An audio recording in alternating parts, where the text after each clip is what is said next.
Da li se evo danas u 2026. isplati doći u Švicarsku? Dosta me često tak ljudi pitaju kao, ja bi došao raditi bilo šta, ja bi došao raditi bilo šta.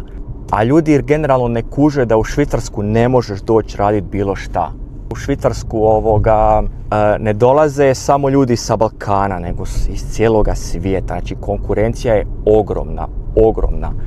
Znači ja bih prije rekao da ako je nekakvo zanimanje koje je traženo, koje je plaćeno i dolazite sami, da. Dolazite kao gipsar, kao možda kuhar i dolazite sami, možda bi radije preporučio da razmislite još jednom. No međutim, ako vas je dvoje koji radite takve poslove, to je onda već druga stvar. Tako da bi ja rekao za nekakve lošije plaćene poslove, ako ste dvoje, svakako se isplati.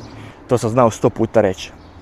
I dvoje ljudi koji rade u Aldiju ovdje žive puno bolje nego, ne znam, dvoje koji rade u Konzumu u Hrvatskoj, gdje si mogu priuštiti stan normalan, naravno rentu i odlazak na godišnji i auto neko normalno itd. Znači ja sad tu govorim o nekakvim normalnim stvarima.